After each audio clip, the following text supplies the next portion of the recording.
کہ خدا کسی کی محنت ضائع نہیں کرتا. تو آج ہمارے ساتھ جو مہمان موجود ہیں وہ special C S S qualifier Aroosa Azam ہیں، جو کہ پاکستان کی واحد مسیحی لڑکی ہیں جنہوں نے ابھی تک یہ اعزاز حاصل کیا ہے. اور جہاں تک محنت کی بات ہے، عروسہ جاب بھی کر رہی ہیں، ساتھ مسلسل چوتھی دفعہ انہوں نے سی ایس ایس کا امتحان بھی دیا ہے اور 3 ناکامیوں کے بعد بالآخر وہ اب اگلے مرحلے کے لیے کوالیفائی کر چکی ہیں. عروسہ پاکستان کی تمام لڑکیوں کے لیے ایک موٹیویشن بھی ہیں اور ایک قابل تقلید مثال بھی ہیں.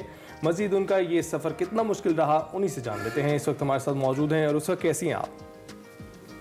السلام علیکم. جی میں بہت اچھی ہوں، آج کل تو بہت خوش ہوں. آپ کیسے ہیں؟ بالکل بالکل، ہم دیکھ پا رہے ہیں آپ کی خوشی جو ہے آپ کے چہرے سے آیا ہے. اچھا یہ بتائیے گا کہ کتنا مشکل تھا؟ سب سے پہلے بتائیے گا 3 مسلسل ناکامیوں کے بعد آپ کو کوالیفائی کرنا کتنی بڑی اچیومنٹ لگتا ہے؟ کتنی پر امید تھی کہ آپ جو ہے امتحان پاس کر لیں گی؟ میرے خیال میں پر امید تو میں 21 سال کی عمر سے ہی تھی، لیکن اس وقت میں انڈر پریپیئرڈ تھی. جو میری فرسٹ 2 اٹیمپٹس تھیں، جو میری تھرڈ اٹیمپٹ تھی وہ میں نے خاصے فوکس کے ساتھ دی تھی. اینڈ وہ جس طرح ایک کوئنٹسینشیل سی ایس ایس اسپرٹ ہوتا ہے، سی ایس ایس ایگزام ہوتا ہے کہ آپ بالکل تھوڑے سے مارک سے جو ہے وہ آپ ناکام ہو جاتے ہیں.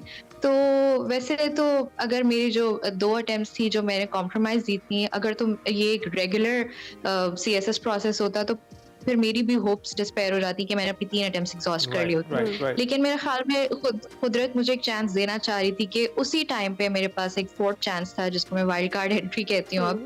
تو میں نے اس کو کیش کر لیا. میں نے وہ بالکل جو تھوڑا سا مارجن تھا اس کو ریئلائز کیا کہ اس کو میں بہت آرام سے جو ہے وہ کمپلیٹ کر سکتی ہوں ان the days I have, and that's how I went about it and I succeeded. زبردست. اچھا اور اسے یہ بتائیے کہ اسپیشل سی ایس ایس سے کیا مراد ہے، اور جو ہمارے مسیحی بھائی ہیں ان کے لیے کتنا کوٹا تھا اور کتنے لوگوں نے کوالیفائی کیا؟ اچھا، تو ایسا ہے کہ special C S S exam اس لیے منعقد کیا گیا کیونکہ کیریڈ اوور سیٹس کا جو مارجن تھا وہ بہت زیادہ تھا. اینڈ اس میں جو اسپرٹ نظر آتا ہے فیڈرل گورنمنٹ کا، جس پہ میں کمنٹ کرنا چاہوں گی، جو کہ بہت پازیٹیو اسٹیپ ہے، کہ اس ریپرزنٹیشن کو بیسکلی ریٹین کرنا، کہ جو ریزروڈ سیٹس ہیں مائنورٹی کی وہ مائنورٹیز کو ہی ملیں، یا پھر جو ہمارے صوبے جن کی کم ریپرزنٹیشن ہوتی ہے جیسے کہ بلوچستان ہے یا پھر اور بھی فیکشنز آف دا سوسائٹی ہیں، ان کی جو ہے وہ ریزروڈ سیٹس پہ وہی آ کے بیٹھیں تاکہ یہ کمپلیٹ ریپرزنٹیشن ہو. تو اس کے لیے وجہ سے جو کیریڈ اوور سیٹس تھی، جب شہزادہ رباب صاحب نے اس کو 2020 میں اناؤنس کیا تھا، دیور اباؤٹ 188 سیٹس جو کہ لیفٹ اوور سیٹس تھیں. تو ان سیٹس کے لیے یہ خاص طور پہ امتحان لیا گیا. ہماری مائنورٹیز کا کوٹا ہوتا ہے 5%، اور اس امتحان کے لیے ہماری جو سیٹس بنتی تھی وہ لگ بھگ 104 ہیں، یعنی جس میں کرسچن مائنورٹی، ہندو مائنورٹی اور دیگر مائنورٹیز. جی تو کتنا مارجن اس میں تھا جس کی وجہ سے یہ دوبارہ منعقد کروانا پڑا امتحان؟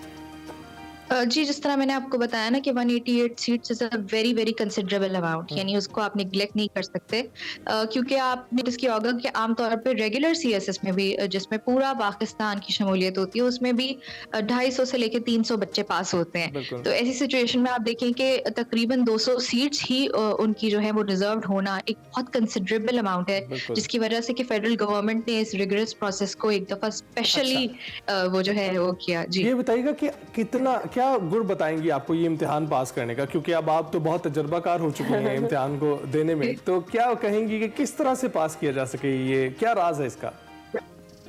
جی بالکل، میں یہ کہنا چاہوں گی کہ اس میں رائٹنگ سکلز پہ بہت زیادہ فوکس کریں.